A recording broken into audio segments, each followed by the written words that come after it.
लाहौर की बढ़ती गर्मी में हुकूमत ने अवाम पर बिजली बम गिरा दिया। एक तरफ मईशत को संभालने के दावे, एक तरफ मईशत को बेहतर करने के दावे, एक तरफ महंगाई कम करने के दावे, तो दूसरी तरफ बिजली की कीमतों में मुसलसल इजाफा। अवाम सवाल कर रही है कि ये मुश्किल वक्त कब ख़त्म होगा। आज इसी पे प्रोग्राम में बात करेंगे कि अवाम बार बार ये बात कहती है, हुकूमत से बातें सुन सुन के थक गए कि हालात मुश्किल हैं, अवाम साथ दे। अवाम ये सवाल करती है कि कितना साथ दे। अब तो अवाम और ख़ास तौर पे गरीब आदमी की मुश्किलात इतनी बढ़ चुकी हैं कि 2 वक्त से 1 वक्त की रोटी पर आए और अब 1 वक्त की रोटी खाना मुश्किल हो चुका है। बिजली के बिल लोगों के बच्चों के नवाले छीनने पर मजबूर हो गए। वफाकी काबीना ने 7 रुपये 12 पैसे बिजली के बेसिक टैरिफ में इजाफा कर दिया, जिससे गरीब आदमी मज़ीद मुश्किलात का शिकार हो चुका है। पहले ही बिजली के बिल इतने ज़्यादा आ रहे हैं कि मुसलसल इजाफा बढ़ता जा रहा है, कभी फ़िक्स टैक्स कभी टैक्स, और अब बेसिक टैरिफ में इतना ज़्यादा इजाफा। लोग सवाल करेंगे ये हालात कब कम होंगे। आदाद शुमार ये बताते हैं कि बिजली की कीमत में जो इजाफा किया गया है वो 7 रुपये 12 पैसे, और ये इजाफा जो है ये बेसिक टैरिफ पे किया गया है। इस पर अभी 18% सेल्स टैक्स आयद होना है। आदाद शुमार के मुताबिक जो बिजली की कीमत है वो 48.84 रुपये फ़ी यूनिट मुकर्रर हो गई है, जिसमें 18% सेल्स टैक्स आयद किया जाएगा तो ये 57 रुपये 63 पैसे पहुँच जाएगी। और जब इसमें फ़िक्स टैक्स और दीगर टैक्सेस आयद किए जाएंगे तो ये कीमत 65 रुपये फ़ी यूनिट तक पहुँच जाएगी। ये मुश्किलात हैं। ये ज़्यादा से ज़्यादा जो टैरिफ है वो चार्ज होगा।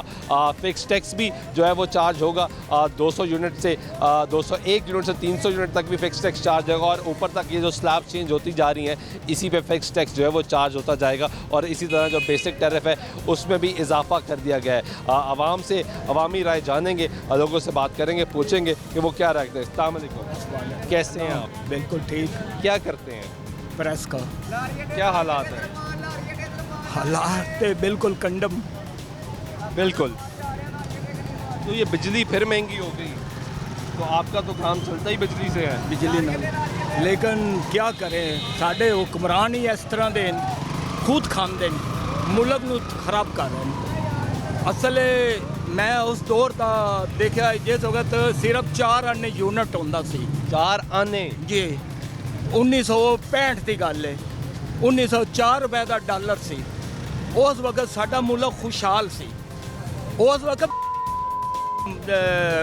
अपना माशाअल्लाह लगे सदर अयूब खान दी, लेकिन हुकूमत बहुत अच्छी है। उस दौर मुल्क बहुत तरक्की की है।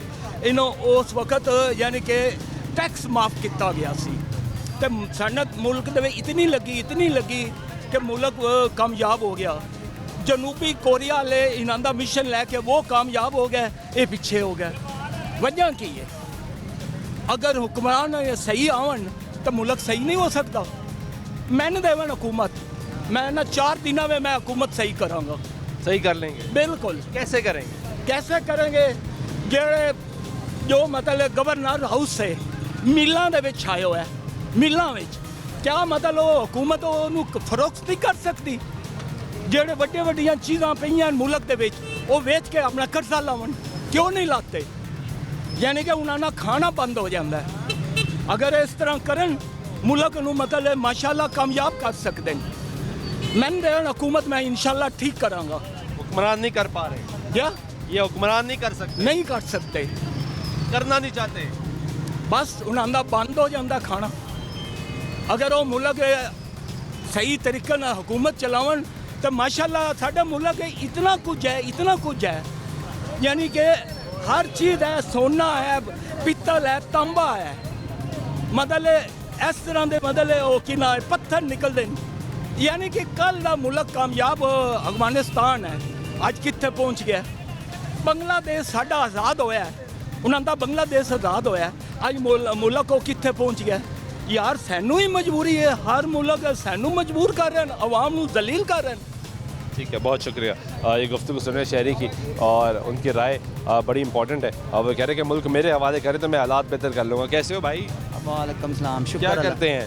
ये रिक्शा चलाने हैं भाजी। क्या हालात हैं भाजी? हालात की दसना, सवारी लबरी? सवारी की लभनी। मैनू 4,61,000 बिल आया। कितना? 4,61,000। किस तरह? ये पता नहीं हुन तुहानू दस के मैं भाई नूं ही दस रहा वां। 4,61,000। हाँ जी। कार दा बिल? ਘਰ ਦਾ 5 ਮਹੱਲੇ ਦੇ ਘਰ ਦਾ ਕੀ ਚਲਾਉਂਦੇ ਰਹੇ ਹੋ? ਇਹਨਾਂ ਮਸ਼ੀਨਾਂ ਨੂੰ ਪਤਾ ਹੋਵੇ ਲਾਈਆਂ ਪੂਰਾ ਰਚਨਾ ਢੋਣ ਪਤਾ ਨਹੀਂ ਸਾਡੇ ਫੈਕਟਰੀ ਘਰ ਦਾ ਲਾਈ। ਹੈ। ਇਹਨਾਂ ਨੂੰ ਪਤਾ ਹੋਵੇ ਅਸੀਂ ਤੇ ਇਹਨਾਂ ਨੂੰ ਪੁੱਛਾਂਗੇ। ਉਹਨਾਂ ਨੇ ਕਿਹਾ ਜੀ ਰੀਡਿੰਗ ਦੀ ਮੀਟਰ ਦੀ ਰੀਡਿੰਗ ਗਲਤ ਹੋ ਗਈ ਹੈ। ਉਹਨਾਂ ਨੇ ਕੱਟ ਕਟਿਆ ਕਰਕੇ ਫੇਰ ਵੀ 1,62,000 ਸਾਨੂੰ ਦੱਸੋ ਕਿੱਥੋਂ ਭਰਨਾ ਹੈ? 1,62,000 ਕੱਟ ਕੇ 1,62,000 ਤੁਸੀਂ ਦੇਣਾ ਹੈ। ਦੇਣਾ ਐਮਸੀਓ ਤੋਂ ਸਹੀ ਤੇ ਕਰਾ ਕੀ ਕੇ ਚਲਾਉਂਦੇ ਹੋ? ਕਿਹੜਾ ਇਲਾਕਾ ਕਿਹੜਾ ਹੈ? ਰਚਨਾ ਢੋਣ ਫਰੋਜ਼ ਵਾਲਾ। ਤੇ ਕੀ ਚਲਾਉਂਦੇ ਹੋ? ਕਿੰਨੇ ਲੋਕ ਰਹਿੰਦੇ ਨੇ? ਅਸੀਂ 2 ਭਰਾਵਾਂ ਸਿਰਫ ਨਾਲ ਬਾਲਦਾ ਬਸ। ਛੋਟੀ ਜਿਹੀ ਸਾਡੀ ਫੈਮਿਲੀ ਹੈ, ਏਸੀ ਲੱਗੇ ਨੇ? ਕੁਛ ਵੀ ਨਹੀਂ। ਇੱਕ ਜਿਹੜੀ ਫ੍ਰਿਜ ਹੁੰਦੀ ਉਹ ਹਰ ਘਰ ਦੀ ਜ਼ਰੂਰਤ ਹੁੰਦੀ ਹੈ, ਪੱਖਾ ਹਰ ਘਰ ਦੀ ਜ਼ਰੂਰਤ ਹੈ, ਠੀਕ ਹੈ ਨਾ। ਇਹ ਕੋਈ ਏਸੀ ਨਹੀਂ, ਕੋਈ ਕੁਛ ਨਹੀਂ।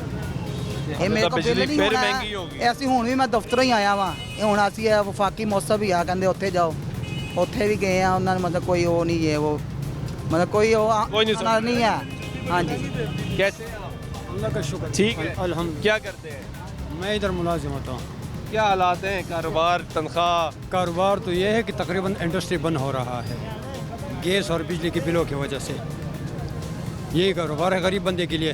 मालदार जो है ना ज़मीन से आसमान पे जा रहा है, गरीब जो है ना आसमान से ज़मीन के नीचे दस रहा है। बिजली तो फिर महंगी होगी। 7 रुपए 12 पैसे। 12 पैसे महंगा कर दिया। तकरीबन 38 रुपये घर का यूनिट पड़ता है और 68 69 रुपये 70 रुपये तक जो है ना दुकान वगैरह इसका बनता है। तो घर का भी तकरीबन 65 रुपए पड़ता 65 होगा अगर आप 700 यूनिट ऊपर चले जाए तो। हम तो अगर 201 भी चलाए तो 15-20 हज़ार रुपया जाता है। तो 200 तो कम से कम 3 मरले करो तो उसका भी 200 बनता है। इसका कितनी तनख्वाह है आपकी? तनख्वाह तो बनता है 28,000। मुश्किल है। कैसे हैं आप? अल्हम्दुलिल्लाह। क्या करते हैं? मैं बेरोज़गार हूँ, अभी बेरोजगार हैं, कोई काम नहीं मिलता। रोज़ी तलाश कर रहा हूँ, मिल नहीं रही। कितने अरसे से तलाश कर रहे हैं? तकरीबन 6-7 माह हो गए हैं। 6-7 माह हो गए जी। कोई काम नहीं। यहीं भी आया हूँ, इधर पहले दोस्त रहते थे, इनके पास कोई काम मिल जाए, चलो कोई बच्चों को रोज़गार चल जाएगा। लेकिन जिसको देखता हूँ वो आंखें फेर लेता, कोई इधर मुँह कर लेता, कोई इधर कर लेता है। काम नहीं देता। नहीं, अभी इधर खड़ा हूँ तो चलो कोई रोज़गार मिल जाए। कोई पिछला जो जैसे करते थे, इधर से पकड़ा, किसी को दे दिया, किसी को दिला दिया, चलो कोई रोज़ी मिल जाती है। लेकिन वो भी नहीं है। कितने बच्चे हैं? 4 बच्चे। वो क्या करते हैं? बच्चे हैं अभी छोटे हैं। छोटे हाँ हैं। जी। तो वो इंतज़ार कर रहे हैं कि आप काम मिले आपको। जी। काम लेकिन नहीं मिल रहा। तो बिल कितने आ रहे हैं? अभी ये मेरी जेब में है 14,000 रुपये तार के हूँ। 4 बच्चे हैं, 2 जी हम हैं। 2 टाइम का खाना होता है, वही बनाते हैं। 14,000 रुपये गैस का आया है, 12,000 मेरा 13,000 बिजली का भी आया है। तो वही ढूंढ रहा हूँ कि ये मीटर ना काट के ले जाए, फिर मैं क्या करूँ। बिल मेरी जेब में। 14,000 गैस का आया, हाँ जी। 12,000 बिजली का आया। मैं कोई आपको दिखाने के लिए नहीं लाया था। ये पीछे 14,000 मैंने बिजली का तारा है, 13,000 कुछ रुपये। जितने इतने टैक्स लगे हुए, जलाया क्या हमने? एक बल्ब, एक पंखा, ना एसी है, ना फ्रिज है, ना कोई ऐसे ओवन है या कोई ऐसी इलेक्ट्रॉनिक चीज़ है जिसके ऊपर मैं इतना खर्चा फोड़ करूँ। तो गुजारा कैसे कर रहे हैं? पकड़ के पैसे? कभी भाई से ले लिए, कभी बाप से ले लिए, कभी बहन से ले लिए। इस तरह गुजारा। क्या करें, खुदकुशी कर लेते। खुदकुशी तो हराम है। तो वो नहीं कर रहे ना, कोशिश कर रहे हैं झगड़ा करने की अपने आप से, आवाम से, और हुक्मरानों ने जो कर दिया है मेरे ख्याल है। इससे अलावा तो ऊपर सूरज तो जैसे जैसे सवानेज़े पे आ रहा है ना ये सोलर प्लेट से, तो जो एसी वाला वो तो गया बच, तो जो मेरे जैसा है वो तो झुलस गया ना। उसका तो सर भी ऐसे हो जाएगा सूरज की रोशनाई से। जैसे जैसे वो सूरज खींचेगा, प्लेटें खींचेगी सूरज को, तो सूरज नीचे नीचे आएगा, ऊपर नहीं जाएगा। शीशा छोटा सा रख ले, उसको देखे, वो एक कागज़ रख लें या कोई कपड़ा रख ले या कोई ऐसे घास रख ले, उसके ऊपर शीशे को रखे तो आग लगा देगा ना ऐनक वाला। तो ये भी ऐसे ही है। ये आपके सर के ऊपर अब ना जो रोशनाई आ रही है ना, वो आपको आपको जलाने वाली आ रही है। जो आप किरदार कर रहे हैं और जो आवाम के साथ कर रहे हैं ना, बचेंगे नहीं आप भी। अगर वो झुलसेंगे तो झुलसेंगे आप भी। बांदरी के पाँव जले थे ना तो बच्चे ले लिए थे। यस, बिल्कुल सही। तो जब हम लोग ऐसे हो जाएंगे ना, हमारे खाने को नहीं मिलेगा, पीने को नहीं मिलेगा, तो क्या होगा? बड़ी बड़ी गाड़ियां वाले, महलों वाले भी। फिर होगी लूट मार। तो जब ऐसे करोगे तो लूट मारी होगी ना। तो कौन मरेगा? बड़ा। गरीब तो पहले मरा हुआ है, वो तो पहले मर चुका है और बच्चे भी मार चुका है। मिलना ही नहीं, खाने को नहीं मिलना, पीने को नहीं मिलना, अच्छी जगह नहीं मिलनी, रहने को नहीं मिलनी, सड़कों पे रहना है, घर का बिल नहीं दे सकते, गैस का नहीं दे सकते, तो ये कब्जा तो हो गया इनका ना, हम तो कर्जई हो। इन्होंने तो कहना हमें बिल दो, हम दे नहीं सकते, रोज़ आएंगे पकड़ेंगे, फिर घर छोड़ के भागना पड़ेगा, तो फिर कहाँ आ गए? सड़क पे।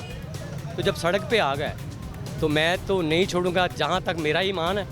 और अल्हम्दुलिल्लाह मैं अपने बच्चों के लिए इन हाथों पे छाले पान जितनी देर नहीं ना पड़ते, मुझे मज़ा नहीं आता और ना मेरे बच्चों को मज़ा आता खाने में, अल्हम्दुलिल्लाह। अल्लाह आपकी मुश्किलात आसान करे।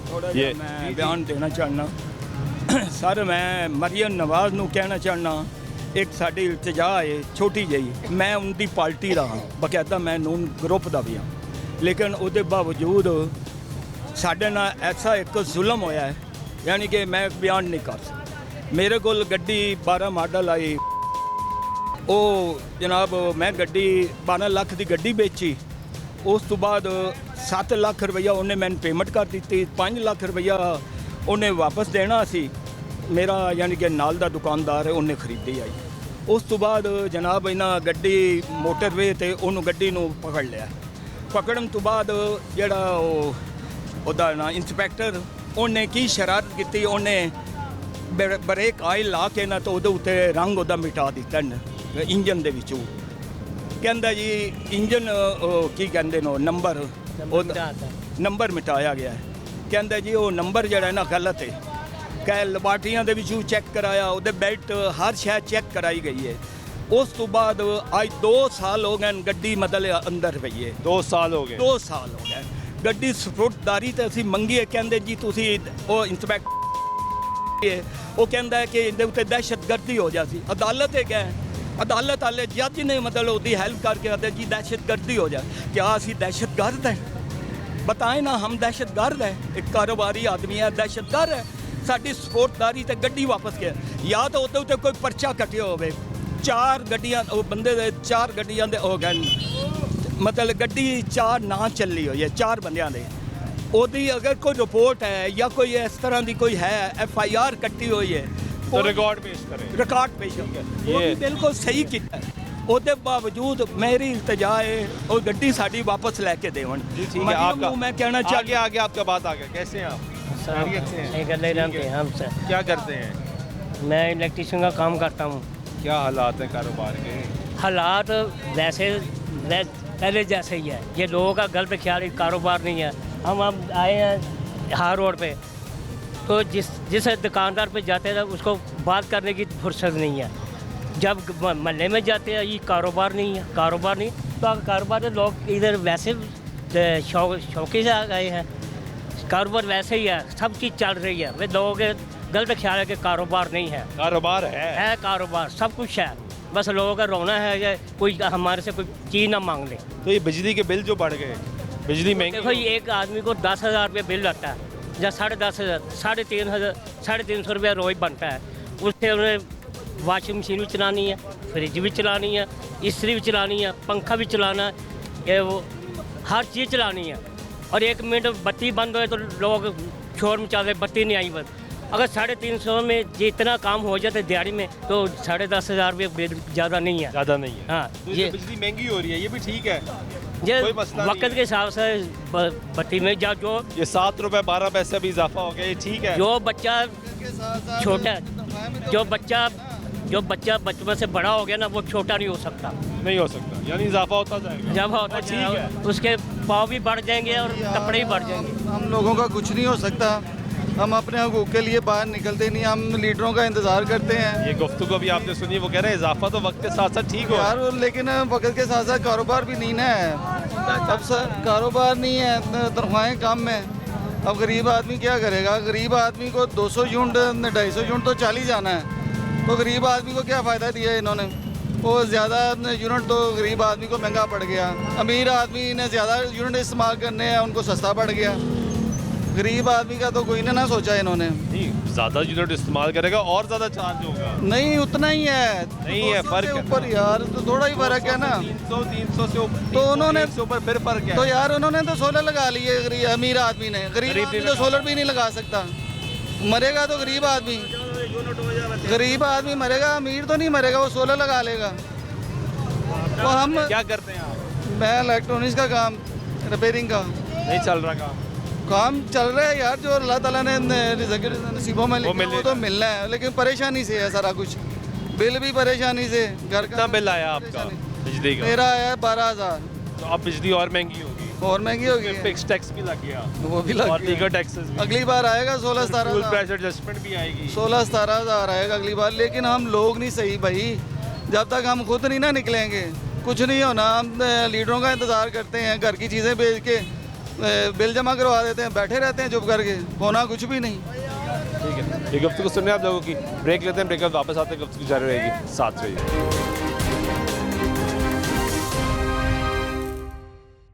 नाज़रीन, ब्रेक के बाद फिर आपके प्रोग्राम में कुछ हम कहते बात कर रहे हैं महंगाई की, और ख़ास तौर पर बिजली के बिलों में जो इजाफा, यूनिट्स फिर महंगे कर दिए, इस पर अवामी राय जानने कैसे हैं आप? ठीक है। क्या करते हैं? दुकानदारी क्या हालात हैं दुकानदारी के? बहुत बड़े हैं, बहुत बड़े। बहुत बड़े। बिल कितना आ रहा है? बिल बहुत ज़्यादा आ रहा है, कुछ 4-5 हज़ार बिल आ रहा है। तो अब तो बिल बिजली और महंगी हो गई, हाँ जी, और गुजारा गरीबों के साथ मुश्किल जी, बहुत मुश्किल है। गरीबों मुश्किल के है। साथ ज्यादती हो रही है, बहुत ज़्यादा जी। जाती हो रही है, पूछने कंट्रोल वाले नहीं हो रहे हालात। कोई पूछने वाले नहीं इधर क्या हो रहा है। गरीब आदमियों के सुनता ही कोई नहीं। कोई नहीं सुन रहा, गुफ्तगू सुन रहे हैं। कैसे हो भाई? ठीक ठाक, ठीक अलग हो? गरम अलग। क्या करते हो? मजदूरी करता हूँ, मजदूरी लब रही, कोई नहीं लब रही, बस कदे मिल जाती है कदे नहीं मिलते जी। रेगुलर नहीं हैगी। नहीं रेगुलर नहीं है। बिल कितने आ रहे हैं? बिल इस दफा आया जनाब मेरे 29,000। 29,000 हाँ जी, की चलाते हो? कुछ नहीं, एक पंखा ही चलाते हैं जी। एक पंखे से एक पंखा 29,000 बिल 29,000 रुपये बिल आया। तारता है? हाँ जी, तारता है तार दिता है जी। किस तरह? बहुत एडवांस लाया थे, जितना काम मेरा भाई करता वो तो एडवांस ला के तार दिता है। एडवांस लेके तारे हैं। हाँ जी, ਹੁਣ बिजली और महंगी होगी, अल्लाह वारस है, फिर हम की कर सकते हैं। मुश्किल है। मुश्किल तो है जी, उन्हें तो हर किस्म नज़र आ रहा मुश्किल है। कैसे हालात हैं? सर मुल्क के बहुत गलत हालात हैं सर। ये जो तो एक तरफ मौशत ठीक होने की बातें, हालात बेहतर होने की बातें, दूसरी तरफ बिजली की बिल इतने ज़्यादा। सर ये जो भी है ना बिल, ये किसी को मुनासिब बिल नहीं भेजते, लगी पर भी बिल भेजते हैं, जो दिल करता है भेजी जा रहे हैं। ये बहुत मुल्क के साथ जास्ती कर रहे हैं सर, जाती हो रही है, बहुत ज़्यादा सर। मर्जी से बिल भेजते हैं। जी सर, ये अपनी मर्ज़ी से बिल भेजते हैं किसी को। मतलब जितना आप यूनिट इस्तेमाल करते हैं उस हिसाब से बिल नहीं उस है। हिसाब से नहीं बिल आता सर। ये बहुत है, किसी को जिनका जो दिल कर रहा है सर उसको भेजी जा रहे हैं। ये गुफ्तगू सुन रहे हैं कि वो कह रहे हैं कि हालात ये हैं कि जो दिल कर रहा है वो उस हिसाब से बिल जो है वो भिजवाए जा रहे हैं। कैसे है भाई? ठीक है। क्या करते हो आप? मैं फैक्ट्री में होता हूँ। कितनी तनख्वाह है? 25। 32 भी नहीं है? नहीं, क्योंकि पहले तो 32 थी ना कम से कम, अब 37 हो गई। ये जब ऐलान हुआ था 25 का, तब हमारे 20 थी।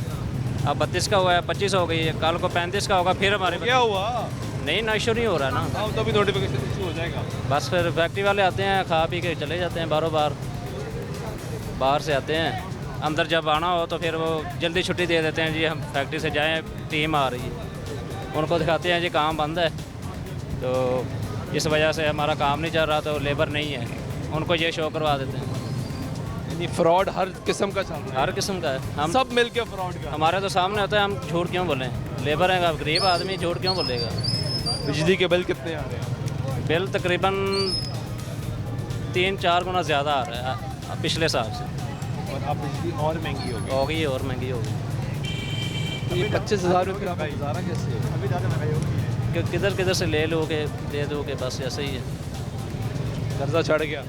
हो गया कर्जा। अभी शादी की है, पिछले माह में भाई की शादी थी, उस वजह से काफ़ी कर्जा लेना पड़ा मुझे। अभी वो भी देना है, परेशानी है। गरीब आदमी का कोई हाल नहीं है, कोई हाल। की हालात ने? बुरे हालात ने जी, बहुत बुरे हालात ने। गुजारा कैसे हो रहा है? गुजारा कुछ भी नहीं हो रहा है। निके निके बच्चे हैं, 5 बच्चे हैं, तो बिजली बिल बहुत ज़्यादा आते हैं। क्या करें, मजदूर बंदा क्या करें। ज़्यादा बिल आ रहे हैं? बहुत ज़्यादा बिल आ रहे हैं। 100 यूनिट भी नहीं चलता तो बिल 3,000-4,000 आता है। हमारे घर में ना फ्रिज है ना टीवी है, कुछ पंखा है? एक पंखा, सिर्फ एक पंखा, जाके मेरे साथ खुद देख सकते हैं। एक पंखा है, 3,000 रुपया बिल आता है, 4,000-3,000 बिल आता है। अस्सलाम वालेकुम। कैसे हैं? अल्हम्दुलिल्लाह खैरियत से हैं? अल्लाह दे रहे कितनी उम्र है आपकी? मेरी 70 साल है। 70 साल उम्र। हाँ जी। चने बेच रहे ये हैं? चने बेच रहा हूँ। गुजारा हो रहा है? गुजारा नहीं हो रहा। 10,000 रुपया बिल कहाँ से दूँ? 10,000? 10,000 रुपया बिल ये चने बेच कर दूँ? किसके दूँ? अपना कपड़े बेच के दूँ? अपने कपड़े बेच के दूँ कि इनका कुछ को बेच के दूँ? 10,000 रुपया कहाँ से दूँ मैं? 2 पक्खे हैं, 1 बल्ब है, एक बीवी है, 1 बच्ची है। बीवी मंजी पे गई है, 4वीं पे पड़ी है, 2 जी कारें, बच्चा दुकान पे। मैं सारा दिन इधर रहता हूँ। हफ्ते को जाता हूँ, इतवार की शाम को फिर इधर। 8 दिन मैंने इधर रहना है, ये बेचना है। गर्मी में सर्दी में ये बेचता हूँ। 70 साल की उम्र होगी, 20 साल से ये काम कर रहा हूँ। पहले ठीक था, अभी 10,000 रुपये बिल कहाँ से दूँ मैं? इस गर्मी में घूम रहे कितने गर्मी घंटे? से घूम रहा हूँ। कितने घंटे? मैं सुबह 7 बजे से चल रहा हूँ, शाम ईशा की नमाज जाके लंडे में पढ़नी है, फिर जाना 2 मोरिया पुल। कितने पैसे बनते हैं? हाँ जी, कितने 400, 500, 600 रुपया ये बच जाता है। इसमें खाना भी है, चाय भी पीनी है। हाँ जी, ये किराया भी भाड़ा भी देना आने जाने का। 2 मोरिया पुल से चलता हूँ और ट्रेन पे बैठता हूँ, जाता हूँ अपना AG ऑफिस, हाई कोर्ट, उधर पैदल जाता हूँ सेशन कोर्ट में बेचता हूँ चने। सेशन कोर्ट बेच के फिर मैं हार रोड पे आता हूँ, हार रोड से फिर मैं जाता हूँ हाजी कम लंडे में। बीवी बीमार है आपकी? बीवी बीमार है, 4 भी पड़ी है, 4 साल हो गए। क्या हुआ? 3 मरलिया उसका कमर का इलाज है, यह कमर का ऑपरेशन भी कराया है, लेकिन फ़ायदा कोई नहीं होया। वो चल नहीं सकती, वो वाकर पे के साथ चलती है, उसको उठाना पड़ता है। ऐसे उठा के वो 4 पे रखी हुई है वो कुर्सी, जहाँ पे वो बैठ। 10,000 रुपया कहाँ से बिल दूँ मैं? 10,000 रुपया बिल आया जी। कोई खौफ खुदा अदा करो, और कोई खौफ खुदा अदा करो। और ये भी बताएं, ये सूद खो रहे हैं। देने वाली सरकार ने तो मना फरमाया, दाता ज़रूर फरमाते हैं। ये डॉक्टर मोहम्मद अल्लामा इकबाल रहमत साहब भी फरमाते हैं, इनके साथ हमारी कोई बात नहीं, चाहे नवाज शरीफ, जरदारी, शहबाज शरीफ, सूद खो रहे हैं ना। नबी सही ने मना फरमाया, गरीबों के ऊपर वजन डाल देते हैं। गरीबों का खून हकीकत में रियल में पैसा लेकर खुद खाते हैं और गरीबों के ऊपर वजन डाल देते हैं।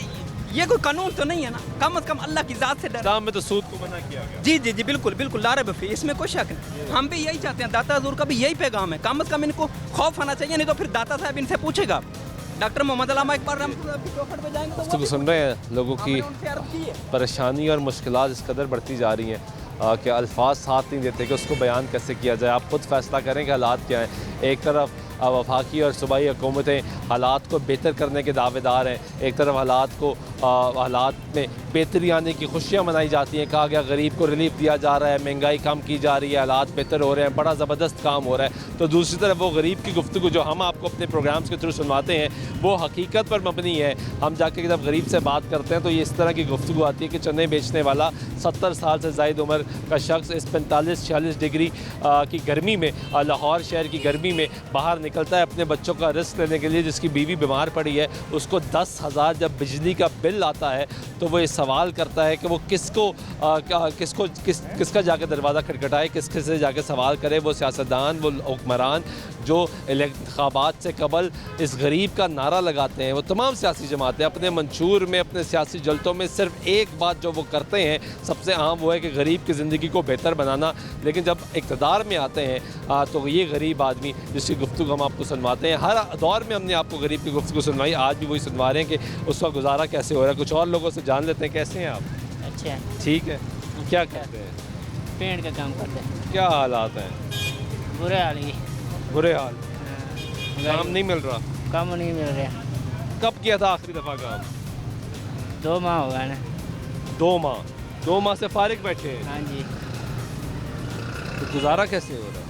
बस कभी मिस्त्रियाँ दिहाड़ी चले जाते हैं, कभी दूसरे पास चले जाते हैं।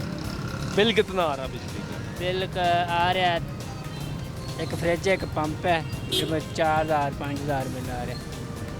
4-5 हज़ार, ये तो ठीक है बिल, या ज़्यादा है? ज़्यादा है, रात में फ्रिज चलने हैं, दिन में बंद कर देते हैं। ठीक है ना, इतना तो ठीक है। हाँ जी बिल्कुल ठीक है, जायज़ है।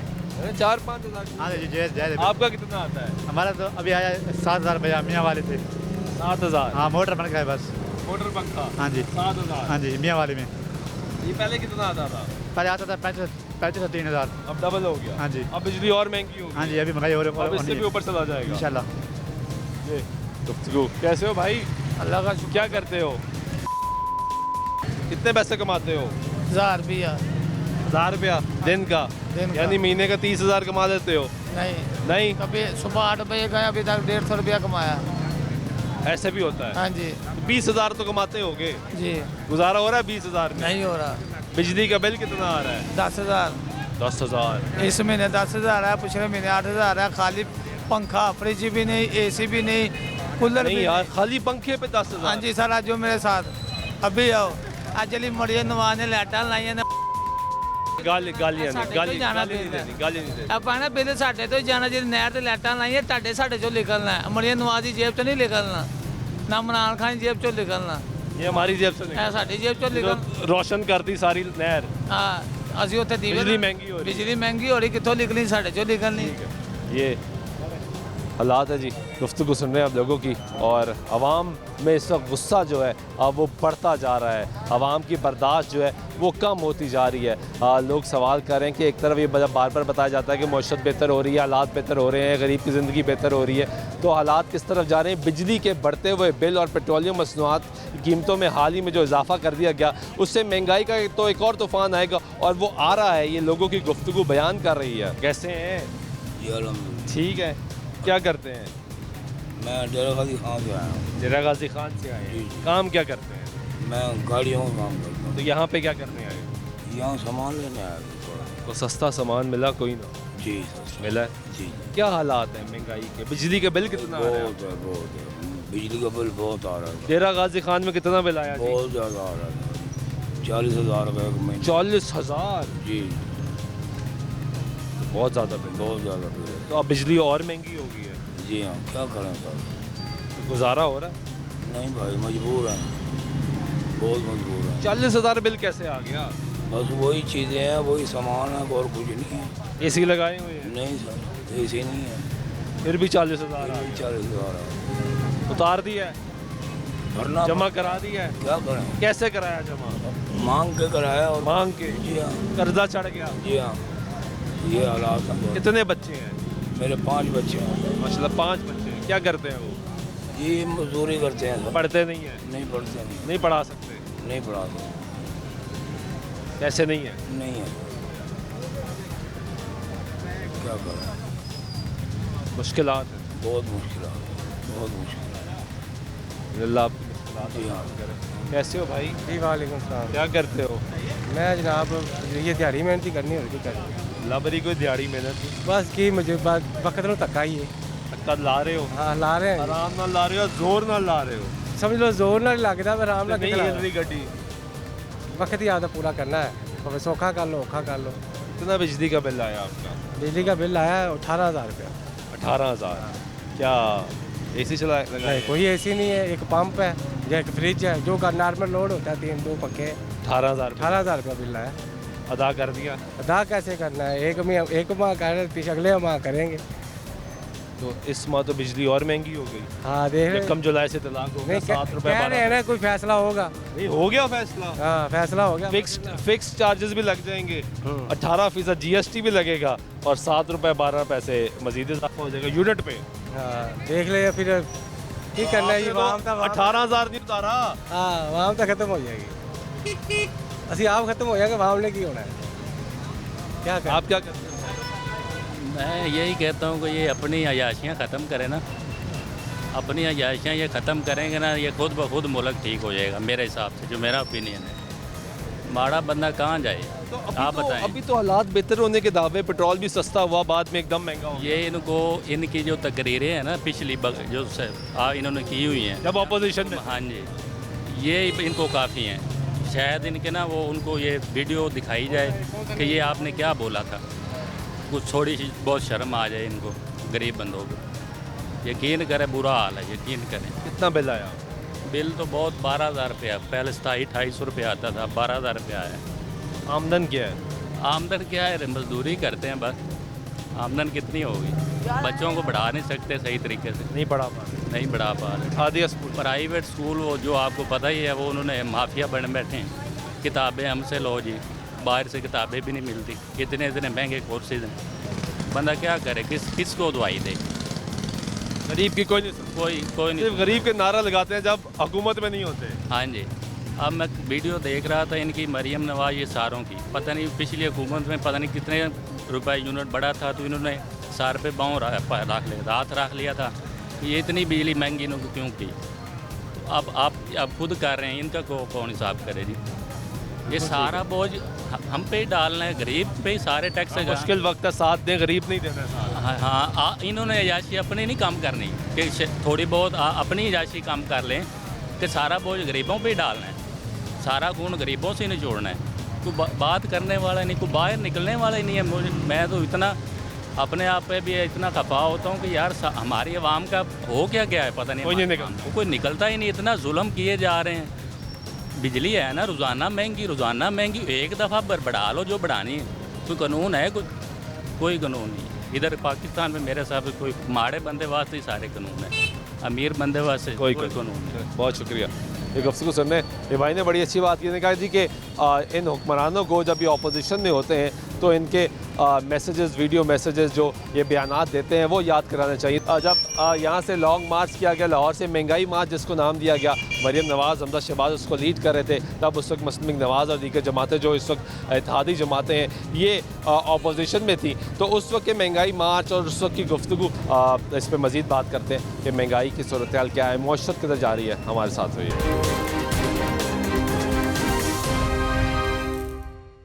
जी ब्रेक बाइक में, फिर आपको प्रोग्राम में खुशामदीद कहते हैं। बात कर रहे हैं पाकिस्तानी मौशत के हालात की, बिजली की कीमतों पे आपने अवामी राय सुन ली। गरीब आदमी परेशान है। वो कहता है एक तरफ पंजाब हुकूमत ये कहती है कि हालात बहुत बेहतर हो रहे हैं, महंगाई कम हो रही है, दूसरी तरफ पेट्रोल कम होते होते एकदम दोबारा बढ़ा दिया जाता है, और बिजली की कीमतें जो हैं वो अब गरीब आदमी की आपने आहो बका भी सुनी प्रोग्राम में, आपने उसकी फरियाद सुनी, उसका गम व गुस्सा सुना।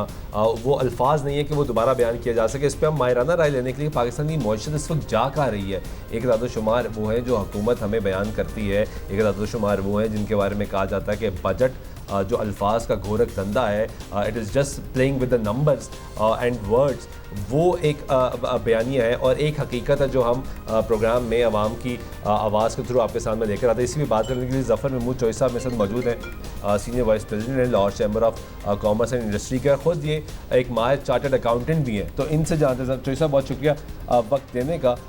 बुनियादी सवाल ये है कि मौशत जा किधर रही है इस वक्त? बिस्मिल्लाहिर्रहमानिर्रहीम जी, आपने पहले तो बात की आपने बिजली के ऊपर, तो जब तक हम IPP से जान नहीं छुड़ाएंगे ये बिजली का मामला हल नहीं होगा। लास्ट ईयर हमने कैपेसिटी चार्जेस 2145 अरब रुपए दिए हैं, यानी कि जो हमने बिजली इस्तेमाल नहीं की लेकिन हमने उसकी पेमेंट की है। तो ट्रांसमिशन लाइन के ऊपर हमने काम नहीं किया और वहाँ से हम बिजली ले नहीं रहे हैं। तो एक तो इस इशू को हल करना बहुत ज़रूरी है। दूसरा मईशत की आपने बात की है, देखिए इस दफ़ा बजट को 3 हिस्सों में समझने की ज़रूरत है। ठीक है। पहला हिस्सा ये है कि जी गवर्नमेंट ने जो पेमेंट्स करनी है वो क्या है। सबसे बड़ी और सबसे पहली पेमेंट है 9,775 अरब की। आपने जो मार्कअप देना है वो 18,887 अरब का जो बजट आया है उसका 52% है।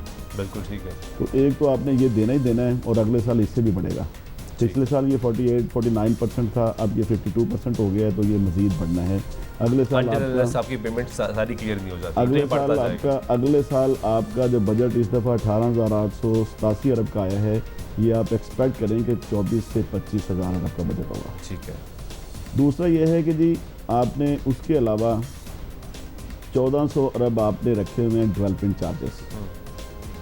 आपने बेसिक इनकम प्रोग्राम पे जो रखे हुए हैं वो 2 चार्जेस जो हैं मेरे ख्याल में वो अनजस्टिफाइड हैं। अनजस्टिफाइड है? हाँ, वो इस वक्त हमारी मैशियत इस चीज़ की मुतहम्मल नहीं हो सकती कि आप 1400 अरब जो है वो MNAs को दें और डेवलपमेंट के ऊपर लगाएं। जो हालात हैं उसमें डेवलपमेंट बंद कर देनी चाहिए। आप कहाँ पैसे लगाएं वो मैं बताता हूँ। तो दूसरा हिस्सा तो ये है कि जी 2 अनजस्टिफाइड फिगर्स हैं जिसके ऊपर मैं समझता हूँ कि हुकूमत इससे बेहतर फैसला कर सकती थी। अब दूसरी तरफ आ जाएं तो हमने जितना रेवेन्यू मसलन 10,400 अरब का अप्रॉक्सीमेटली आपने जो टैक्स रेवेन्यू का टारगेट रखा हुआ है, आप उसको उसके बरक्स आपने बिज़नेस कम्युनिटी को कितना फैसिलिटेट किया है कि वो आपके मुल्क में जो इकनॉमिक एक्टिविटीज़ हैं वो कितनी जनरेट करें ताकि इतना टैक्स आपको कलेक्ट हो जाए। तो इकनॉमिक एक्टिविटी जनरेट नहीं हो रही, आपकी जो ग्रोथ है वो 0% है। लेकिन माजरत के साथ हुकूमत तो ये कहती है कि कारोबार करने वाले हजरात तो टैक्स देते ही नहीं है, और यही वजह है, बुनियादी वजह है कि हम आज यहाँ पर आकर खड़े हैं। टैक्स में शामिल ही नहीं होने दिया जाता, लोग तंजीमें सामने आ जाती हैं, एहतजाज शुरू हो जाते हैं, फोर्स किया जाता है कि जो टैक्स प्रोफेशनल टैक्स या दीगर टैक्स लगाए जा रहे हैं वो वापस देने पर मजबूर हो जाते हैं। ये इसकी इतनी हकीकत नहीं सर, ये कोई ग्राउंड रियलिटी नहीं है। ग्राउंड रियलिटी ये है कि 10,400 अरब का डायरेक्ट टैक्सेस इम्पोज हुए हैं। पिछले साल यही तकरीबन 9,415 अरब थे, अब उसको बढ़ा के 10,400 अरब कर दिया गया डायरेक्ट टैक्सेस। और जो नॉन टैक्सेबल रेवेन्यू है वो 50 हेड है, वो भी हम देते हैं। आपके चलान हैं, पासपोर्ट की फ़ीस है, ID कार्ड की फ़ीस है, और जो फ़ीसों की मद में जाता है वो 3-4 हज़ार अरब वो भी हम देते हैं। तो कौन देता है ये पैसा? देखें, आप इसको अगर इस तरह कैलकुलेट करें कि आपके GDP में आज की डेट में 26% आपका एग्रीकल्चर है, 26%। ठीक है। आज 19% GDP में आपकी इंडस्ट्री रह गई है, 21% से 19% पे आ गई है, कम होगी 2%। जी, आपका जितना GDP है उसमें 1400, उसके सिर्फ टोटल GDP का 14% सिर्फ आपकी इन्वेस्टमेंट है, बाकी आपके पास कुछ भी नहीं है। आपके टोटल GDP में 14% इन्वेस्टमेंट पे आपका मुल्क चल रहा है।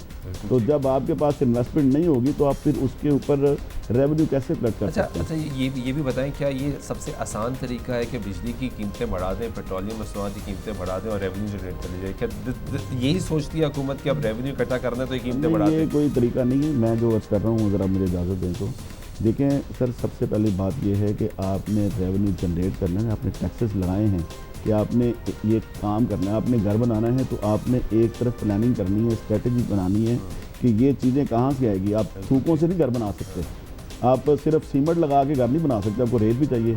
आप सिर्फ रेत और सीमेंट से नहीं बना सकते, आपको सरिया भी चाहिए। आपको पूरे इंग्रेडिएंट्स चाहिए जो प्रोड्यूस करेंगे, जो जिसके रिजल्ट में आपका घर बनेगा। आपको अगर टैक्स कलेक्शन करनी है तो आपको सबसे पहले चाहिए कि आप कोई पॉलिसीज़ प्लान करें, कुछ ऐसी अपनी आवाम को या अपनी बिजनेस कम्युनिटी को ऐसा एक स्ट्रक्चर दें जिसके ऊपर आपकी मईशत का पहिया चले, आपके मुल्क में जो ग्रोथ होनी है, आपकी इंडस्ट्री लगे, आपका रोज़गार चले, जो विशियस सर्कल है वो चले इकॉनमी का, तो फिर ही आपका रोज़गार होगा, आपका टैक्स जनरेट होगा, आपका रेवेन्यू। सिर्फ आने का एक ही तरीका है कि जी आपके मुल्क में जो प्रोडक्शन है वो हो और आपकी जो कमर्शियल एक्टिविटीज़ हैं वो चलें। तो उसके लिए पिछले 13 साल से कोई इंडस्ट्रियल पॉलिसी नहीं है, कोई एक्सपोर्ट पॉलिसी नहीं है, बल्कि एक्सपोर्ट के ऊपर तो कदम लगा दी, एक्सपोर्ट तो बंद कर दी है। अब एक्सपोर्ट आपकी 10, 12, 15 बिलियन से ज़्यादा नहीं होनी।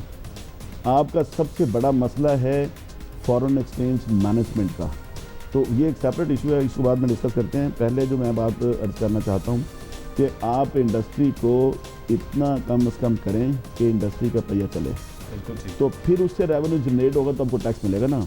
आपका इस वक्त 19% अगर इंडस्ट्री है और 51% वो टैक्स डायरेक्ट टैक्स दे रही है, और उससे जो आप पे करते हैं सैलरीज को, तो इस वक्त अप्रॉक्सीमेटली 19% और 26% आप कैलकुलेट कर लें। उसके अलावा जितनी परसेंटेज है वो सर्विसेज की है, तो वो जो टैक्स 51%, 2% टैक्स दे रही है अपनी एग्रीकल्चर, 26% आपकी GDP में एग्रीकल्चर है, 2% उसका टैक्स है। 19% आपकी सिर्फ इंडस्ट्री है GDP में, वो 51% डायरेक्ट टैक्स दे रही है। और उस टैक्स से आप जब सैलरीज पे करते हैं हर महीने, तो वहाँ से आपको जनरेट होता है जो एम्प्लॉइज़ का टैक्स है, जो सर्विसेज का टैक्स है, वो उसका ही आप समझ लें तो 80%, 90% तो उसी से जनरेट होता है टैक्स, जो नॉर्मली जो बिजनेस कम्युनिटी टैक्स देती है। अगर वो टैक्स ना दे तो कल आप सैलरियाँ नहीं दे सकते किसी की। अब आप देखें, दो चीज़ें मैंने बता दी कि आपने, एक आपकी रिसीट्स है, एक आपकी पेमेंट्स है। पेमेंट आपने किस तरह करनी है, आपने 52% पे करना ही करना है, आपका रेवेन्यू कलेक्ट हो ना हो। उसके लिए कल आप और कर्ज लें, उसके लिए अभी आपने 6,000 अरब का कर्ज रखा हुआ है कि हमने लेना है, फिर आपने 30 बिलियन का रखा हुआ है कि हमने सेल करने हैं अपने जो सिक यूनिट्स हैं। 800 अरब हम सिक यूनिट्स का पे कर रहे हैं, 3,000 अरब तो हम हर साल ये पे करते हैं कि 2200 अरब आप पे करते हैं जी ये कैपेसिटी चार्जेस, और 800 अरब आप ये पे करते हैं। तो आप ये दो चीज़ों के बाद आप जब देखें कि जी आपने ये फ़िक्स पेमेंट्स है आपकी जो होनी है, आपकी सैलरीज जानी है, आपके सारे चीज़ें, उन्हें आपके एक्सपेंसेस कम नहीं हो सकते। आप एक्सपेंसेस 2 हेड से कम कर सकते थे, जो आपने और बढ़ा दिए। आप मुल्क में फ़कीर पैदा ना करें, आप रोज़गार पैदा करें। आप क्या करना चाहते हैं? अब लोगों को चाहते हैं कि कोई बंदा काम ना करे, रोज़गार आप दे नहीं सकते। 27 करोड़ 26 करोड़ आपकी आबादी हो गई है और आपका सिर्फ 7 करोड़ लोग काम करते हैं। 7 करोड़ लोग कमाते हैं, 26 करोड़ कौम खाती है। आपने ये जो निज़ाम शुरू कर दिया है, 4 करोड़ आपने बेकारी बना दिए, 2.5 करोड़ बच्चा आपका स्कूलों में नहीं जा रहा। तो बाकी जो लोग हैं वो डिपेंडेंट हैं। आपके घर में 4 5 6 लोग हैं तो वो एक बंदा कमा रहा है, बाकी सारे खा रहे हैं। तो आप भी हालात ऐसे पैदा करेंगे जिससे ये जॉब क्रिएशन हो और ये जो प्रोडक्शन हो, ये सारा सिस्टम हो, तो वो सर्कल देखें। हमें ज़रूरत है इस वक्त इंपोर्ट सब्सिट्यूट पॉलिसी की, एक्सपोर्ट पॉलिसी की, हमें ज़रूरत है इंडस्ट्रियल पॉलिसी की, हमें ज़रूरत है कि SME पॉलिसी की। हमारे यहाँ 8 पॉलिसीज़ बननी चाहिए और उस पर मनोवन अमल होना चाहिए और उसके अंदर कोई भी हुकूमत आए, कोई भी हुकूमत जाए, वो कंटिन्यूटी और कंसिस्टेंसी, वो सस्टेनेबिलिटी चाहिए हमें कि जो लाइन ऑफ एक्शन, एक डायरेक्शन एक आप डिसाइड कर लें, उसके ऊपर आप अमल करें। अब जब नई हुकूमत आती है वो पिछली स्लेट साफ करके नए सिरे से। अच्छा, मुझे ये बताइएगा कि ये आपने हुकूमत की बात की, जो मौजूदा हुकूमत है, शहबाज गवर्नमेंट, इनकी काबीना जो है, इसकी पॉलिसीज़ को आप कैसे देख रहे हैं? क्योंकि एक आम तासुर है, जो क्योंकि हम आम पब्लिक से जाके सवाल करते हैं, छोटे दुकानदार से भी सवाल करते हैं, वो कहते हैं कि जब मुस्लिम लीग नवाज़ की हुकूमत आती है तो कारोबार का पहिया चलना शुरू हो जाता है। आप क्योंकि इंडस्ट्री को रिप्रेजेंट भी कर रहे हैं और ये भी कह रहे हैं कि 19% से टैक्स पर काम से लेके 51% अगर टैक्स दिया जा रहा है, यानी बोझ इंडस्ट्री पे आ रहा है। पॉलिसीज़ की बात करें, क्या ये बात दुरुस्त है कि मईशत चलती है और इनकी पॉलिसीज़ को आप कैसे देख रहे हैं? जी देखिए, मैं समझता हूँ इस वक्त बड़ा स्ट्रेस है हुकूमत के ऊपर। हुकूमत पूरी कोशिश कर रही है पूरा। इस वक्त तो जो फाइनेंस मिनिस्टर हैं उन्होंने पूरी कोशिश की एक अच्छा बजट देने की, लेकिन आपको पता है कुछ मजबूरियाँ IMF की, जो पिछली हुकूमत होती है, जिस तरह कहते हैं ना कि 11वीं का पता 12वीं को लगता है, जब बच्चों को दूध नहीं मिलता। तो जो 4-5 साल की पॉलिसीज़ पिछली हुकूमत की थी, 3.5 साल की, फिर 1.5 साल उन्होंने उस गंद को साफ़ किया। अब वो स्ट्रीमलाइन होने के लिए पैसा कहीं से जनरेट नहीं हो रहा, लेकिन एक हल है इसका एक हल है। 2 चीज़ें हैं जिन दोनों का एक हल है। अगर आपने मुल्क के अंदर इंपोर्ट को कम करना है तो उसका सब्स्टिट्यूट क्रिएट करें, ठीक है, उसकी पॉलिसी लेके आएँ। मसलन आप गैस बंद करें, इंपोर्ट करनी आपके मुल्क में गैस है वो निकालें। आप पेट्रोल बाहर से लेना रिड्यूस करें, आपके मुल्क के अंदर पेट्रोल निकालें। आप लोकल बिजनेस कम्युनिटी को या लोकल जो आपके पाकिस्तानी उनको इन्वॉल्व करें, माइनर मिनरल के अंदर बाहर देना बंद कर दें ताकि पैसा आपके मुल्क में रहे। आप उसके अलावा जो इलेक्ट्रिसिटी है उसके सब्स्टिट्यूट पे जाएं, उसमें कोयले से बिजली पैदा करें।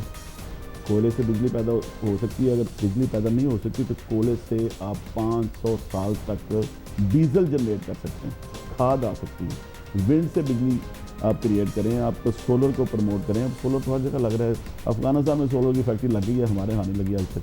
तो ये एक तो आप सब्स्टिट्यूट पॉलिसी लेके आएँ। इन तमाम चीज़ों का जो आप इंपोर्ट बंद करें, उसका सब्स्टिट्यूट पहले क्रिएट करें, वो रॉ मटेरियल हो या वो दूसरी चीज़ें हों। दूसरी आपकी जो पॉलिसी है, आपके पास फॉरेन एक्सचेंज मैनेजमेंट की कोई पॉलिसी नहीं है। जब तक आप उसकी फॉरेन एक्सचेंज मैनेजमेंट नहीं करेंगे, आपके मुल्क के ऊपर ये बोझ कोई दुनिया की ताकत उतार नहीं सकती। इतनी एक्सपीरियंस गवर्नमेंट जिसका पहले माजी का तजर्बा भी है, अगर वो ये पॉलिसीज नहीं बना पा रही, तो देखिए ओवरनाइट नहीं होता। अभी हुकूमत आई है, हुकूमत ने इलेक्शन जीता है, हुकूमत में आए हैं लोग, अब वो काम कर रहे हैं, प्राइम मिनिस्टर साहब काम कर रहे हैं, इंटरनेशनली वो जा रहे हैं। मेरी रिक्वेस्ट है हुकूमत से, वो डेफिनेटली अच्छी पॉलिसीज़ और प्लानिंग कर रही हैं। एक टीम बनाएं, एक इकनॉमिक टीम उनके पास हो जो सब्स्टिट्यूट के ऊपर काम करे, बोर्ड ऑफ इन्वेस्टमेंट को एक्टिवेट करें, वहाँ पे प्रॉपर जो ये लॉ बने और ये पॉलिसीज़ बने। ये जो फॉरेन एक्सचेंज मैनेजमेंट पॉलिसी है बड़ी सिंपल है। आपने एक्सपोर्ट के ऊपर अभी जो टैक्स लगाया है, मैं समझता हूँ कि वो भी अनजस्टिफाइड है। आप उसको नॉर्मल रजीम में लेके आए हैं, उससे आपकी एक्सपोर्ट पहले ही, चूँकि हमारे यहाँ कॉस्ट ऑफ डूइंग बिजनेस बड़ी हाई है, इलेक्ट्रिसिटी बड़ी हाई है, कंपटीशन नहीं है। पहले ही वो 26-27 बिलियन पे फिर रही थी, अब वो आ जाएगी 10 से 15 बिलियन के दरमियान। ठीक है, तो आपको फॉरेन एक्सचेंज की ज़रूरत है तो आपको कर्जे और लेने पड़ेंगे। तो इससे ये पॉलिसी मुझे पसंद नहीं है। मैं समझता हूँ क्या ये रास्ता सबसे आसान है कि हालात बेहतर करने के लिए कर्जे लिए जाएं, और वो कर्जे जिस तरह आपने कहा कि मार्कअप हर साल बढ़ता जाएगा, वो कर्जे हम लिए जाते हैं, और अपना सर्कल चलाए जाते हैं। कोई कंक्रीट पॉलिसीज़ हमारे लिए किसी एक सियासी जमात की या एक गवर्नमेंट की बात नहीं कर रहा, आपने कहा 13 साल से कोई पॉलिसी नहीं है, इसके लिए कितना इंपॉर्टेंट है कि पॉलिसी बनाई जाए, तमाम स्टेक होल्डर्स को बिठाया जाए, कैसी पॉलिसी बनाई जाए जो सालों साल पे मुहित हो। सर मैं इस तरफ आता हूँ, एक बात मैं और बता दूँ, ये जो फॉरेन एक्सचेंज मैनेजमेंट की मैं बात कर रहा था, दूसरी जो इसके अंदर एक तो आपका एक्सपोर्ट को बढ़ाना है, वो किस तरह बढ़ानी है उसके भी मैं बात करता हूँ जिस तरह आपने फरमाया। दूसरा जो हल है वो इस वक्त 96 लाख पाकिस्तानी बाहर हैं। आपको फॉरेन एक्सचेंज के सिर्फ 2 रास्ते हैं, एक एक्सपोर्ट का, एक फॉरेन रिमिटेंस का। फॉरेन रिमिटेंस में $80 बिलियन का क्वेश्चन है। 96 लाख पाकिस्तानी 80 बिलियन पाकिस्तान में बेचते हैं, वो ग्रे रूट से आता है, वो ड्रेन हो जाता है रास्ते में या कहीं भी वो वापस चला जाता है, लेकिन वो 80 बिलियन को हमने कैटर नहीं किया आज तक। हमारे पास आता है 26-27 बिलियन। अमेरिका, यूरोप, इंग्लैंड से 20% आता है आपको बैंकों के थ्रू, बाकी सारा ग्रे रूट से आ रहा है। वो आज भी आ रहा है, आज भी आपका 50% मिडल ईस्ट और सारा आ रहा है। अगर आप उस सारे को एक सही पॉलिसी बना लें फॉरेन एक्सचेंज मैनेजमेंट की, आसान तो आपका $80 बिलियन तक ये आ सकता है। 80 ना आए, 50-60 बिलियन पे आप चले जाएं, और आप 27 बिलियन से 15 बिलियन पे आने की प्लानिंग कर रहे हैं। मैं समझता हूँ कि 27 बिलियन से हम 50 बिलियन पे जा सकते हैं एक्सपोर्ट के ऊपर। तो अगर सही पॉलिसीज़ बनाई जाएं, ओवरनाइट नहीं, 5 साल के अंदर आप $100 बिलियन पाकिस्तान में आ जाएगा, आपको कोई कर्ज जाने की सोच नहीं होगी। सर सबसे पहले तो फॉरेन जो रिमिटेंस आता है उसको आप 50 बिलियन पे लेके जा सकते हैं, उसमें कोई दो राय नहीं है। मैं पॉलिसी बना के देता हूँ आपको, अगले साल में 40, उससे अगले साल में 50 बिलियन पे आप चले जाएंगे। आपने फैसिलिटेट करना है उन 96 लाख पाकिस्तानियों को, उनको रियलाइज़ कराएं, उसके लिए होमवर्क करें, अपने टीम को इन्वॉल्व करें जो आपके मुख्तलिफ मुल्कों में आपकी एम्बेसीज बैठी हुई हैं, उनको चाम दें, उनको कहें जो $2 लाख भेजता है उसको आप स्पेशल कार्ड दे दें। तो पाकिस्तान तहरीक इंसाफ की हुकूमत वो कहते रही कि हम जब आएंगे तो सबसे ज़्यादा ओवरसीज सर वो ज़बानी नारेबाजी है, मैं इतनी स्कीमें सर वो प्लानिंग है। नहीं सर, $2 लाख जो बंदा भेजे उसको आप कार्ड दें एयरपोर्ट पे, उसको रिस्पेक्ट दें। जो $5 लाख भेजे उसको आप पासपोर्ट दें, सेपरेट और कलर का पासपोर्ट दें, उसको रिस्पेक्ट दें। उनको 1 महीने के अंदर पाकिस्तान में उनकी कोई प्रॉपर्टी का इशू हो, 1 महीने में वो सॉल्व होना चाहिए। उसके अलावा उनको पाकिस्तान में आप जो दे रहे हैं ये 2-3 प्रोजेक्ट हैं जो मंगला और तरबिला आप दे रहे हैं कुवैत को, और गाजी बरोता भी किसी को दे रहे हैं, तो आप उनकी बजाय उसकी प्राइवेट लिमिटेड कंपनी बनाएं और उसके शेयर्स पाकिस्तानी जो फार्मर हैं जो बाहर बैठे हैं उनको दें, वो ओनरशिप हो, और वो दे भी डॉलर में, वो पाकिस्तान में पैसा रहे, सिक्योर भी रहे, अपने बंदों के पास रहे, प्रॉफिट भी उनके पास जाए, वो इस पर इन्वेस्ट करने को भी तैयार होंगे। तो कंप्रीहेंसिव पॉलिसियाँ बना के दे सकते हैं। हमसे आप पूछे तो सही, एंगेजमेंट करें। दूसरी बात यह है जो आपने बात की है, देखिए पाकिस्तान के अंदर आज ब्यूरोक्रेसी की सैलरियाँ भी बढ़ रही हैं, उनके पूरे जितने वो परसेंट ये ले रहे हैं प्रिविलेजेस वो भी सारी हैं, उनकी हर चीज़ मिल रही है, क्योंकि पाकिस्तान में बिजनेस कम्युनिटी का खून निचोड़ के आप टैक्स ले रहे हैं, अभी उनको भी फैसिलिटेट करें। आप इंग्लैंड में अगर 60% टैक्स लेते हैं तो वहाँ आपके रोड पे चलते हुए टायर भी फट जाता है ना, उनके सड़क पे खड्डा होने की वजह से, तो वो भी हुकूमत देती है। तो आप यहाँ फैसिलिटेट क्या कर रहे हैं, आप 60% तो ले रहे हैं टैक्स, उसके बदले में फैसिलिटेशन पूरी दुनिया से कम है। आप कहते हैं जी आप जीडीपी का 9% टैक्स या 10% टैक्स नहीं दे रहे, तो भाई आप जीडीपी का 1% भी फैसिलिटेट नहीं कर रहे हैं। तो आप ये देखें कि आप दे क्या रहे हैं जिसके एवज आप टैक्सेस मांग रहे हैं। क्या तो आपको वक्त खत्म हो रहा है, आखिर में ये उम्मीद है कि जो मौजूदा हुकूमत है ये आपको बुलाएगी या चैम्बर को ऑन बोर्ड लेगी। चैम्बर्स में आते तो सारे हैं, आके गुफ्तगू करते हैं, फ़ोटो सेशंस होते हैं, तमाम चैम्बर्स में जाते हैं, लेकिन कोई मशवरे में अमल दरामद नहीं होता। क्या आप लोगों से ऑन बोर्ड लिया जाएगा और ऐसी पॉलिसीज़ पे वाकई अमल दरामद होगा? अच्छा सर, इसमें मैं समझता हूँ कि जी हुकूमत के पास, किसी भी पोलिटिकल पार्टी के पास कोई टीम नहीं होती, वो मुख्तलिफ लोगों को पिक करते हैं, उनसे पॉलिसीज़ बनाते हैं और मुल्क को चलाते हैं, और हमारी मौजूदा हुकूमत भी हम उसके साथ हैं, वो मुल्क को चलाए।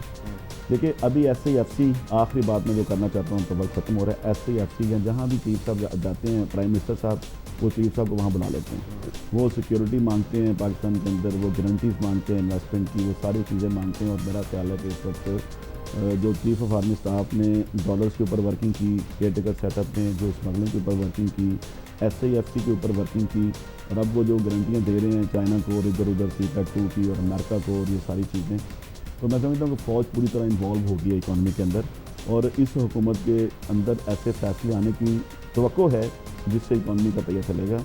और मैं समझता हूँ कि कौम को मायूस नहीं होना चाहिए, लेकिन हुकूमत को चाहिए कि वो अवाम का जो रद्द-ए-अमल आने वाला है इसके बाद बजट के, उससे बचने के लिए उनके साथ रास्ते में रहे। हो गया। आज मैंने लोगों से गुफ्तगू सुनी, अवाम के साथ राब्ते बढ़ाए, हुकूमत अपनी टीम को निकाले, बिजनेस कम्युनिटी को इत्मीनान में ले, लोगों को इत्मीनान में ले, उनको बताए कि इस मुल्क में जो हालात इस वक्त सख्त हैं ये कितनी देर तक हैं। लेकिन लोगों को उम्मीद दिलानी चाहिए। आखिर में सिर्फ जिसके घर रोटी खाने के पैसे नहीं है और उसका 10,000 बिल आ रहा है, एक बुजुर्ग से मैं बात कर रहा हूँ, चने बेच रहा है, वो 10,000 उसका बिजली का बिल आ रहा है और इस माह जो 7 रुपये 12 रुपये से इजाफा हुआ है, वो बिल कहाँ जाएगा?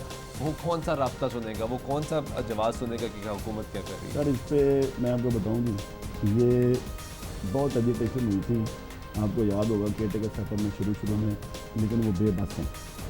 जो IPPs के ऊपर आप अगर एहतजाज करना चाहते हैं तो IPPs के ऊपर करें, हुकूमत को रियलाइज़ कराएं कि IPPs से जान छुड़ाएं और अवाम के लिए सस्ती बिजली का अरेंजमेंट करें। इस वक्त अवाम के लिए सस्ती बिजली नहीं है। मुस्लिम नवाज की हुकूमत के थे IPPs इस वक्त नहीं, वो पीपल पार्टी गवर्नमेंट में ये फैसले हुए, ये जो IPPs लगे हैं पीपल पार्टी गवर्नमेंट की प्लानिंग में, उसके बाद हर हुकूमत ने उसमें हिस्सा डाला है। हर हुकूमत में रिन्यूअल जिसको बड़ा हिस्सा मुस्लिम नवाज डाल गई है, तो उसमें नून लीग का भी हिस्सा है, उसमें जो है ना PTI का भी हिस्सा है, लेकिन वो पीपल्स पार्टी ने ये निज़ाम शुरू किया था। तो मैं समझता हूँ कि जी इनसे जान छुड़ा के जो सस्ते मीन्स है उनकी तरफ जाना चाहिए। इमीडिएटली गवर्नमेंट को चाहिए। लास्ट कमेंट सर, आखिरी पॉलिसी ये है कि जी अवाम को रिलीफ देने के लिए जिस शख्स का बिल 200 या 250 यूनिट से कम है उसको हुकूमत को चाहिए कि सोलर आसान किस्तों पे दे दे। एक पॉलिसी बना दे कि 250 यूनिट जो है उसको गवर्नमेंट कोई माफ़ी नहीं दे सकती है। सिर्फ एक पॉलिसी बना दे कि बैंक उसको 5,000 या 4,000 महीने का ले और उसको एक सोलर की अरेंजमेंट दे दे। इससे बेहतर कोई सोल्यूशन नहीं है, इसके अलावा कोई हल भी नहीं है। बहुत शुक्रिया ज़फ़र मुझे तो गुफ्तगू आपने सुनी। जो आखिर में उन्होंने बात की, पंजाब की वज़ीर आला मरीम नवाज़ भी ये बात करती हैं, लेकिन इस पर वज़ीर इत्तलात पंजाब की उनका बयान सामने, उन्होंने कहा 100 यूनिट वालों को हम सोलर देंगे। तो बात पॉइंट बड़ा अच्छा है कि 200 से 250 यूनिट इस्तेमाल करने वालों को आप सोलर दें, ताकि जिसका बिजली का बिल 10,000 आ रहा है उसका बिजली का बिल कम होगा। इस वक्त जो हालात हैं, पॉलिसीज़ बनाने की ज़रूरत है। अगर पॉलिसीज़ आज भी ना बनाएगी तो अगले 6 माह बाद नहीं, साल बाद, 2 साल बाद, 5 साल बाद जब नई हुकूमत आएगी तब भी हम बैठ के यही बात कर रहे होंगे कि गरीब आदमी पैसा रहा है, उसके बच्चे ना तो स्कूल जा पा रहे, ना रोटी खा पा रहे। उम्मीद करते हैं कि पाकिस्तान के हालात बेहतर होंगे। उसी उम्मीद और दुआ के साथ प्रोग्राम में नवाज़ सुल्तान चाहूँगे। अल्लाह।